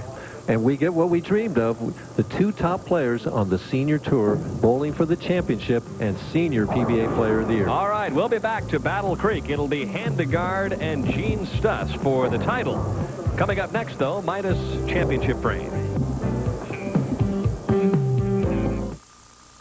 You wanna accentuate the positive, eliminate the negative. Tune in to the affirmative, the family channel, yes indeed. Nobody captures life on the positive side like the Family Channel. You wanna accentuate the positive, the family channel, yes indeed. Doing drugs is like being on top of the world. Everyone says so. Everyone seems to be having one dandy old time. Hey, it's part of growing up. Or is it? Just think about this. Before you go and do something you've never done before, you just better know what you're jumping into. Great legs. Thank you. How do you get them? I used to do aerobics till I dropped. Then I found Thigh Master. Every single time you squeeze Thigh Master, you strengthen and tone right where you need it. So it's easy to squeeze your way to shapely hips and thighs. I thought I'd never fit into these jeans again. Thank you, Thigh Master. I recommend it and use it. The secret to shapely thighs is exercising these muscles with just the right resistance. This balanced resistance coil is designed to give you results quickly and comfortably. Want to tone your upper chest and arms? Thigh Master will give you excellent results. Thigh Master. We may not have been born with great legs, but now we can look like we were. To order your Thigh Master, call 1-800-554-9000. Have your credit card ready or send check or money order for $19.95 plus $4.50 for shipping and handling to this address. No CODs, please. If you're not fully satisfied, return it in 30 days for your money back. Plus, if you call right now, we'll also send you Suzanne's Slender for Life plan absolutely free. Thigh Master is not available in stores, so act right now. Championship Frame is brought to you by Midas for mufflers, brakes, and shocks. Nobody beats Midas. Nobody. And here in Battle Creek, we'll start with the opening match, and the key shot in that one, Mike Durbin, by Don Johnson in the 10th. Well, look, for a while, then nobody could beat Don Johnson. Right here in the 10th frame of the first match, throws that shot out, trusts it, comes in light, and there's that light hit that wraps up that first match against Dick Beattie. Coco responding and pleading for the action. Of course, he got it, went on to strike out in the match, and the final in game number 1 was 217 to 175 as Dick Beattie never really got comfortable on the championship round there. And never put any pressure on Don Johnson. Coco didn't get a double until the 10th frame, but it was enough. You know, if Beattie put a little pressure on him, Don was struggling that first game. And there's one player that always brings out the best in everybody on the Senior Tour. That's John Hriscina. And once again, Coco rose to the occasion, scores much higher in the second game, but again, it came down to the 10th frame. Well, Don was working on 6 in a row. Hriscina struck out to get 246 to make him do count 18 in the 10th frame, or 17, and 10 is better than 7.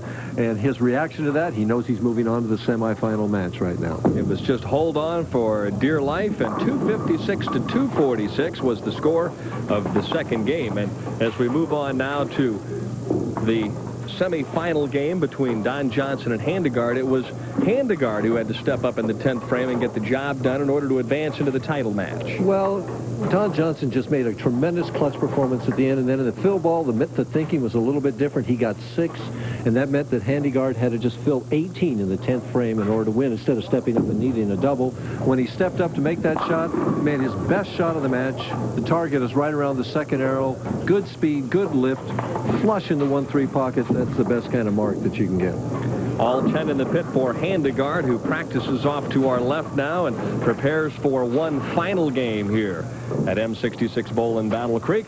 He puts away Don Johnson 222 to 219. So that's a look at our Midas Championship frame. And when we come back, we'll chat a little bit about the Bowler of the Year races, and we'll analyze the title match for the Ebonite PBA Senior Championship in Battle Creek. If you think a muffler is something you just stick under your car, think again. The wrong one can really hurt your engine performance and fuel economy. We know. We've been engineering, building, and installing mufflers for 35 years. You get a muffler here, it's Midas quality. Installed by Midas-trained experts and guaranteed for as long as you own your car. All at a great price. At Midas, we do the job once, and we do it right. Nobody beats Midas. Nobody. Do yourself proud, make you look beautiful, do it for yourself with Minwax and Wood. Get beautiful color with Minwax Wood Finish and lasting protection with Minwax Polyurethane. So do yourself proud with Minwax and Wood. It's Sears Labor Day paint sale, and your chance to save $3 a gallon on 2 Weatherbeater exterior paints. Weatherbeater Premium Satin or Flat Finish. Sale ends Saturday, September 7th at Sears. And here's the way, 6 through 24 finished up this week in the PBA Senior Championship. Larry Phillips with a nice run, shot 300 last night. And Bob Kowalik, who had a terrific week, ended up 7th. He was a qualifying leader. And Tommy Evans continues his good bowling. Robert Gibbs had another 300. Of course, they tied. Jimmy Certain, the 1990s Senior Player of the Year, ended up 10th this week, and Rich Holden was number 11. And Rich keeps getting closer to the TV show, but hasn't gotten there yet. Claude Bradley, a newcomer in there, and the other one went so fast I didn't see it. Andy DeBardo is 14th, and of course Marty Perano, the old man, just keeps making those finals. Oh, he sneaks up on them all out here on the PBA Senior Tour.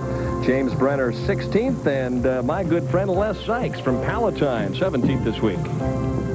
And Doug Johnson, another super senior in the finals, another quality left-hander. Bob Milligan finished 19th. On down the list, Mickey Spezio, who's already won this year on the Senior Tour, in 20th place, and Larry Graybeal in 21st position. That was his first top 24 finish. And Tom Kelly finishing 22nd, and Bob Hart in 4 Halls of Fame in the Ohio and Detroit area finished 23rd. 24th in the alternate, Gub Miller, the former police chief of Albuquerque, and, well, we don't have the alternates picture there, but if you would have bowled this week, you probably would have been 25th. Well, Gub was the alternate, but Adam Toney, who had made the top 24, had to withdraw because he had a nosebleed and couldn't stop it and was ill, so Gub went in for him. All right. You know, we've talked a lot about the Senior Bowler of the Year race, and now we'll give you some idea of how that stands at this stage with, 3 tournaments left, just this one, and, of course, the 2 down in Florida. Handegard and Stus, you're right. We couldn't have asked for a better final here in this one. And we see that Stus has a slight average in the averaging 219 to 216. Handegard has the advantage in the number of titles and money. He's $15,000 ahead here. Stus has to win. If Handegard wins, I think he's got it locked up. And Tita Semez, who captured last week's Senior Touring Pro Championship with 1 victory, probably a little too far behind even if Tita would win both times down in Florida. Well, you never know how people are going to vote, but it would certainly mean that he would have to win both of them. You know, one of the things that we mentioned in terms of Bowler of the Year honors, Gen Stus will, with today, have led 3 tournaments out here. And I know the players, when they vote, they look at things like that. How many tournaments did a guy lead? How well did he do from the top seed position? Well, they look at a lot of different things. They look at the number of top 24 finishes. They look at his average. They look at the money earning. They look at his points. They do look at how many tournaments he led. All those different things. But Handegard stacks up well in all those things, too. And Handegard has won twice. Handegard, if he wins this one, will have won 3 times. But if Stus wins here, then I think it's anybody's ball game going into the fall. Of course, another category that you have to be concerned with is appearances in the championship round, Mike, and what you do. Do you take advantage? At this point in time, John Handegard is 8-2 in championship round play this year. That's the best record among the seniors. Well, it's hard to argue with John. He's bowling so well, but so is Gen Stus. I'm looking forward to this match. Well, we've talked about the seniors. Now, we would also like to update the story on the national tour as far as the bowler of the year is concerned. I'm told, are we going to do that or not? Or are we going to break here? We're going to go to break, I'm told. So we'll come back and perhaps update you on that and the championship match from Battle Creek momentarily.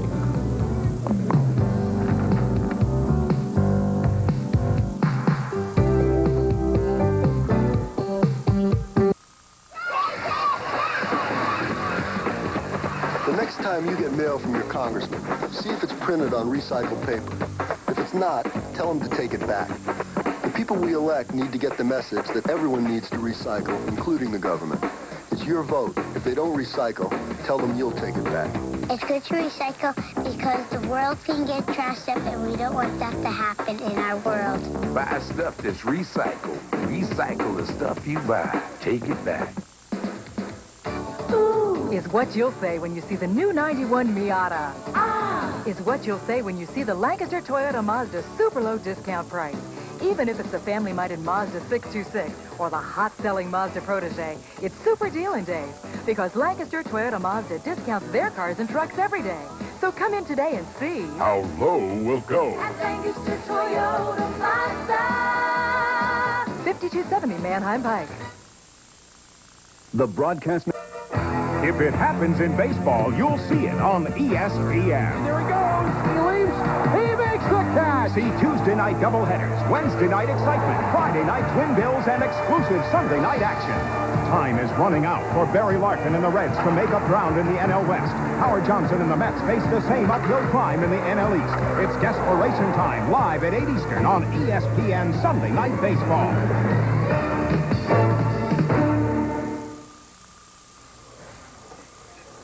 Well, we'll move now from knocking down pins to knocking down flag sticks at the honors course in Chattanooga, Tennessee, with the U.S. Amateur Championships, live with Jack Whitaker and Dave Marr. Gentlemen, what's happening?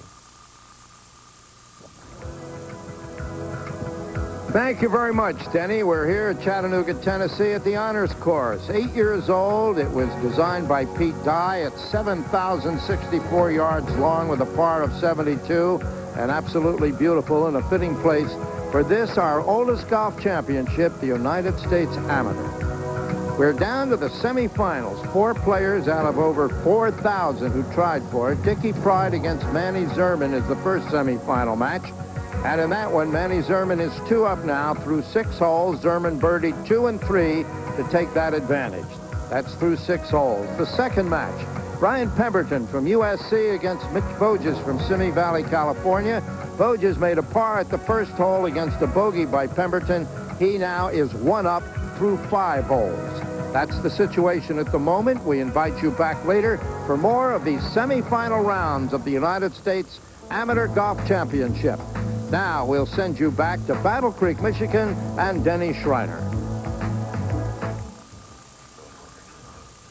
Thank you, Jack Whitaker. And in our championship match here, just 2 players remain from the 243 that started the week. John Handegard and Gen Stus. The battle for the PBA Senior Player of the Year takes place right here, right now, on 43 and 44.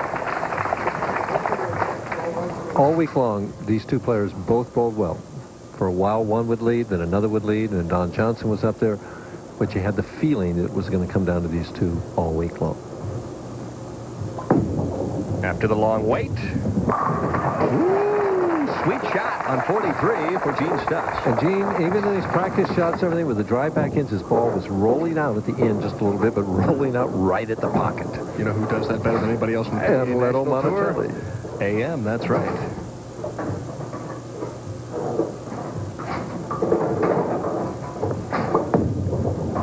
steady John Handegard high off the nose, and he is left with a 3-6. Fortunate to hit the nose and come away with 8 and a potential spare right here. Left of target. Looks like it's over the second arrow. It had to be in the release.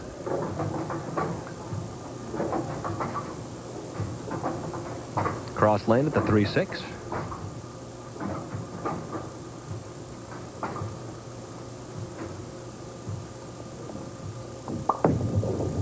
Has to hurry, and does. Such a quality spare shooter, too. I watched John bowl a lot this week, and I cannot remember him missing a 10-pin or any easy spare. He had a couple of chops and things like that, but just steady all the way. Works as hard at his game as anybody on the national tour, and has for many, many years.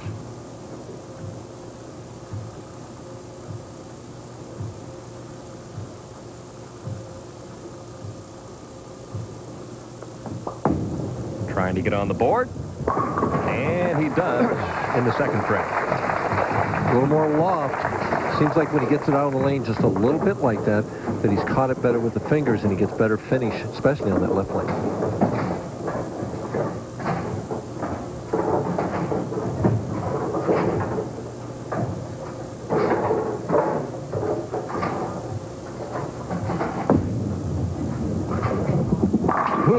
Can't throw it any better than that, can you? Up and at him, the 51-year-old right-hander from Allen Park, Michigan, with a double just the way you want to open a title match. If you're the top seed, let them know right off the bat that you got the shot. And that this long wait over here hasn't bothered you any, and you're ready to go.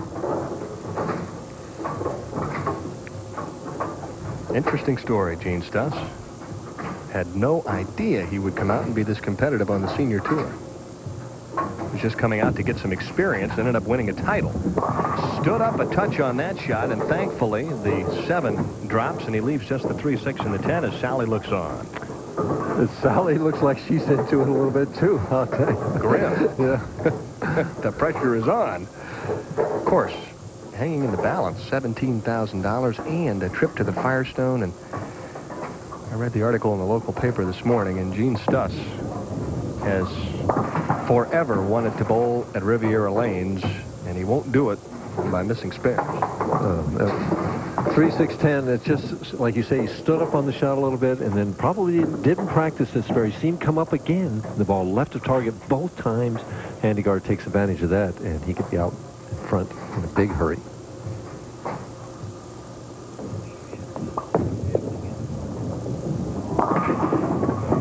Boy, he made a quality shot. He trusted it right, got it out of the lane, and got a bad break. Good break for Stus, though, that he didn't double. Watch Stus now. I don't know whether it's the first ball or the second ball. The head is down. Coming up as he lets it go, and the ball went left of his target. Handegard, on the other hand, stays down all the way through the shot. John, is such a simple game, Denny. I mean, it's just... He talked about it last week in our average builder, that his swing was he just puts it out there and kind of walks by it, and it's just on the same plane, the same level, the same speed, shot after shot after shot. Well, in order to be successful, you have to repeat once you get locked in, and that's one of the things that he probably does as well as anybody on the senior tour. A little more speed, more direct shot on the left-hand lane, so he comes back with another strike. I think lane 43 is the liking of both players. Well, I don't know. Stus went open on that lane, and he's picked a finish on the right lane. Just mentioned the $17,000 check, and what a handsome trophy for this year's Ebonite PBA Senior Champion. And whoever finishes second will take home $9,000. Needs to hold pocket, and it doesn't. So a couple of errant shots for Gen Stus back-to-back. Got to keep that speed up, Dan. The ball now is rolling out right on the nose, and again, he's hit the nose twice in a row and hasn't gotten a split. Didn't convert the 3-6-10 in the third frame. Needs to make the 6-10 here in the fourth frame. A lot of pressure on both these guys. A lot of pressure.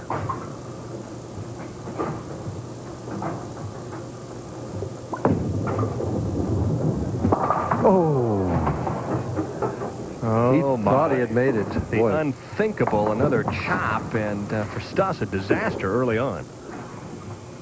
One of his own making, though. Errant shots going high. He thought he had the spare made, and it hooked right at the end and chopped the 6 off 10. He chops the 3 off the 6, and now the 6 off the 10. Trailing by 18 pins. And has to be shook mentally. If he's to win, he's going to have to come from behind now after opening with a double. Comes back with a solid strike, but has he given away too much in this title game, Mike, to come from behind? Well, I think it depends on what Handegard does on the next 2 shots. If John steps up here and goes strike, strike, I mean, it's almost insurmountable. No, it wouldn't be, but it certainly would be very difficult.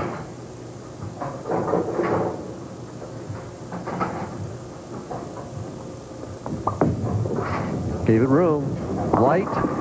And the bat break again. 2 7-pins in a row on hits that have pins flying all around that 7. Those were carbon copies. The one in the 3rd and the one in the 5th.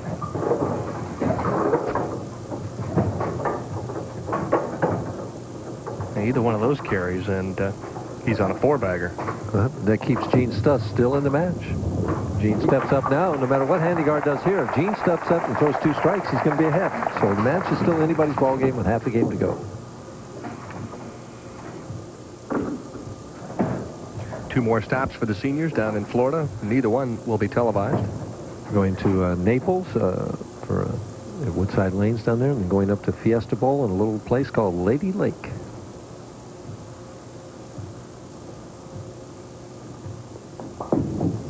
This has been the good lane, and this time the soft 10 stands. So Stus breathes a sigh of relief and realizes if he comes up and throws a couple of strikes, he's right back in the match. Handegard hitting the pocket, but unable to get a double.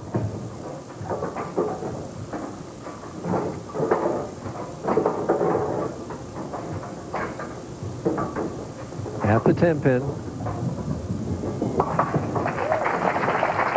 10-pin is made. A good look at Kevin Leiter, the general manager here at M66 Bowl.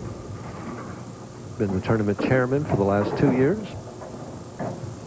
Big shot for Gene right now, Dan. Oh, yeah. Yeah, double here cuts it to 7. A little more room. Not enough. Big 5. Watch out, Gen Stus. Boy, what a disaster. Handegard sitting there watching his opponent open 3 frames out of 4, assuming that he does not make the Greek church here, as it just snaps right at the left. Watch him here. Let's see if he comes up. I think this is not so much as an errant shot, as he does come up and the elbow breaks again. You see that. Going for it all and nearly carrying the 6 over to the 4, but 3 strikes and 3 open frames for Gen Stus. Not the game that he had envisioned after all the hours of practice and the beautiful bowling that he compiled this week. And I think he needs to make another board move left on this right lane, because he thought that ball was in the pocket, and it surprised him. Down 31 pins with 4 frames to go. High again. That's trouble, too. Breaks it up. Gen Stus just unable to respond here after starting with a double. Looked like he was off to the races. It did. It looked like he had such a nice ball reaction, and suddenly he just cannot get the ball into the 1-3 pocket at all. Totally lost. A head going side to side. Just can't get the ball far enough to the right. And this time he converts the 6-10. Our good friend Bill Supper sympathizing right now with Gen Stus. Bill Supper, an outstanding bowler in his own right, has been in a lot of tough matches. And, well, when you give somebody an opportunity like that, you know it's going to be a long afternoon. Well, the 6th frame was just so key. He could have got himself right back in the match with a strike there. Well, after the big scores in Game 2 and Game 3, all of a sudden this one settled into a survival match here for the title. And what happens, then, is as the oil carries down the lane like this, the lanes get what they call this in-between stage, where you get a little bit of this Y shot. The ball goes left or right. We haven't seen it go right on Gen Stus. We've seen it go left by him and right by Handegard. Handegard's a little further inside than Stus is. He's a little further left. At the 2-4-5, that's trouble. And now the 5-pin stands. So it flips back in the other direction. And I'm telling you, it's just like nobody really wants this title.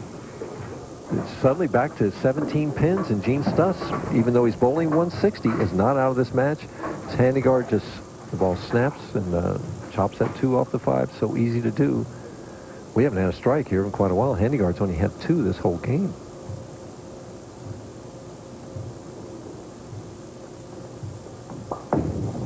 More loft, more speed, and still the 5 in front of the 7.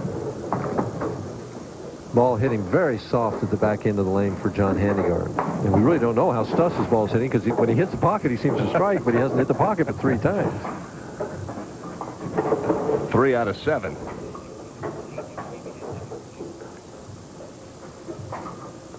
There's a lot of factors involved here, Dan. Trouble. Woo, you just got there.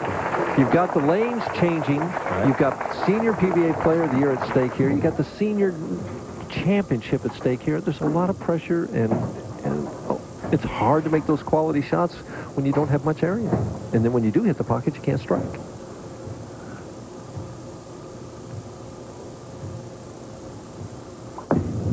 More room on this shot. And the 4 pin is tripped out. So Stus, who had to have felt a couple of times like it was over, now can apply some pressure back to Handegard. Apply a lot of pressure back to Handegard, but that ball rolled out at the pocket again. It was going through the nose and quit right there to get the trip for 17 pins. He's got to strike here. Still has a potential score of 198.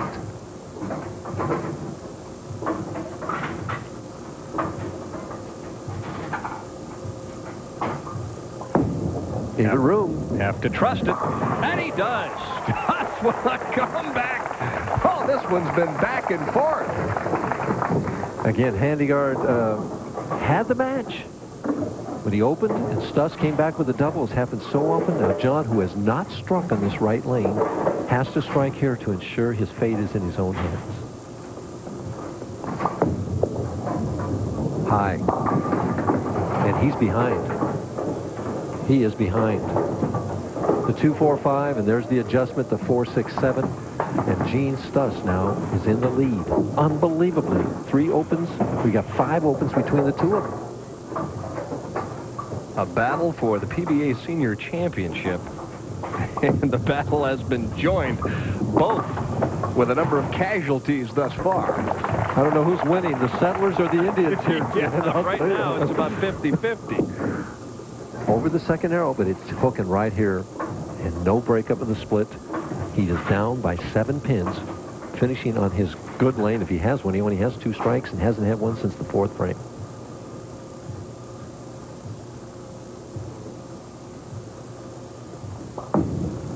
Send it wide, not going to make it. And the washout. Oh my. This one, look at Gen Stus. All he's thinking to himself is, how in the world am I going to be able to stand up here in the 10th and win this thing after having 3 opens? And not even need a mark unless John can make this. Handegard has to make this to force him to mark.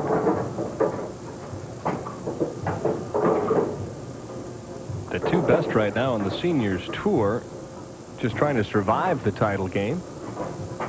Well, we figured this one to be high scoring. Handy needs to get to the left of the head pin, and he does. That makes Stus show up for that 10th frame. A strike, and it's 171. And it's going to make Gen Stus mark in that 10th frame. To the left of the head pin. So many times it wraps around, but he just caught the neck of it up there. And you said to mark in the 10th frame. That is no gimme at this stage. Considering that he's had 2 opens on the right lane already.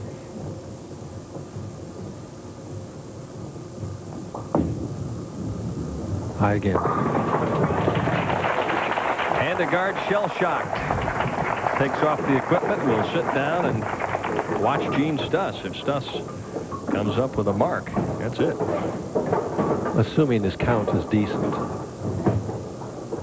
He can afford to lose 5 pins a count in 2 balls. He needs to count 15 in the 10th frame.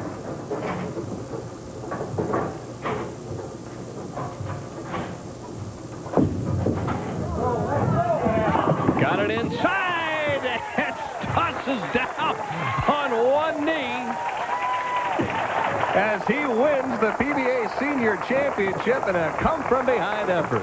And Not his best shot, but it got 10. He came up a little bit. The elbow broke. He's watching it. Get a piece of the headpin, please. All right.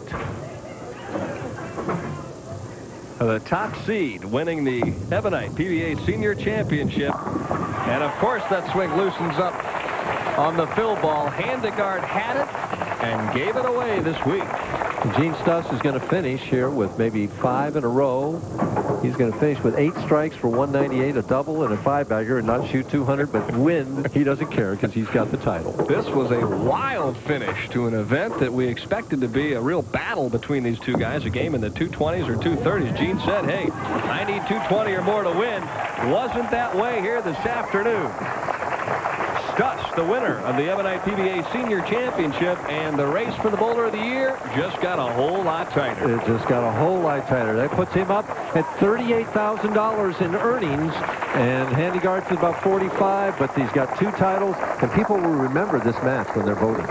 It was head-to-head, and that's the way you have to approach things on the PBA Tour or the Seniors Tour. It comes down to, do you beat the guy that's behind you?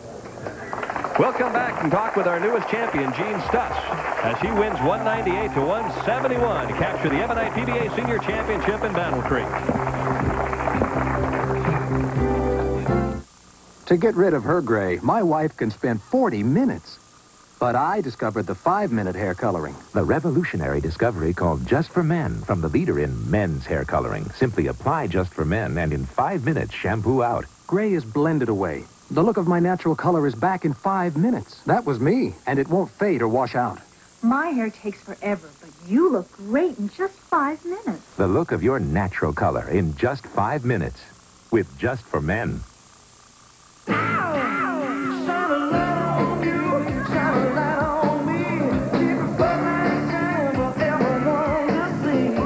When you're looking good, you want Bud Light. The clean, fresh taste won't fill you up and never let you down. Well, you can taste it, you can feel it, you know you got it right. Everything else is substitute. Just keep your Bud Light high.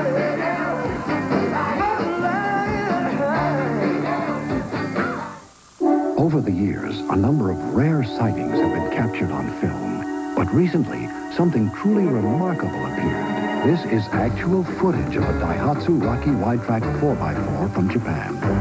Each new sighting reveals that it possesses extraordinary quality.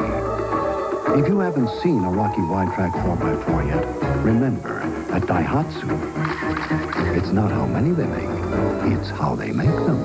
Daihatsu.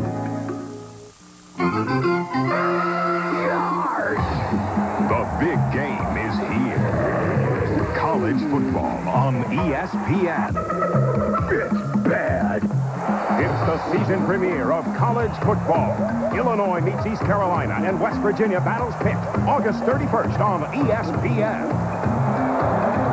It's a jungle out there. It's Live college football, Saturday on ESPN.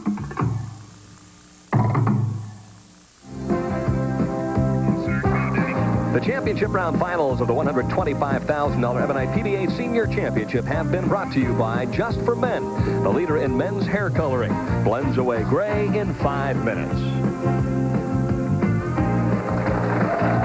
Welcome back to M66 Bowl in Battle Creek, Michigan, where the winner of the Ebonite PBA Senior Championship is standing next to me, Gen Stus. And Gene, Mike, and I were talking about the fact 3 open frames out of the first 7. There's no way in the world you can win, and yet you did. Yeah, after I opened those 2 frames, I says, oh, I'll never come back. Not with against John. He's too tough. But you know, in this game, it's never over until it's over. Did the lanes change a lot for you guys? Because for Handegard to shoot 170-something in the title match is a big surprise. Yeah, they broke down. The heads broke down for me. You know, I was worried about getting a hook, you know, in practice. And then all of a sudden, I'm getting too much. I might have slowed down, but I don't think I slowed down that much. But I just made an adjustment, moved a little deeper, and it seemed to work. Oh, it obviously worked. And now the fruits of your labor, Bill Supper, Vice President of Ebonite International, has a wonderful trophy to present. Gene, on behalf of Ebonite, Tom Malloy, the President of Ebonite, I'd like to present you with this trophy and congratulate you on your 2nd victory of this year and look forward to seeing you in Akron at the Firestone. Congratulations. Thank you, Bill. Thank you very much. All right, and also Joe McCluskey, the proprietor here at M66 Bowl, has something else to provide you with, $17,000. Gene, congratulations. Oh, thank you, Joe. I'd like to thank Joe McCluskey and M66 and all the people that worked this tournament. They were fantastic to me all week. And I'd like to thank Bill Supper for supporting us, and I hope we're all back here again. All right, we'll be back to talk with our newest champion here from Battle Creek in just 1 minute. Gen Stus, the winner here of the Ebonite PBA Senior Championship.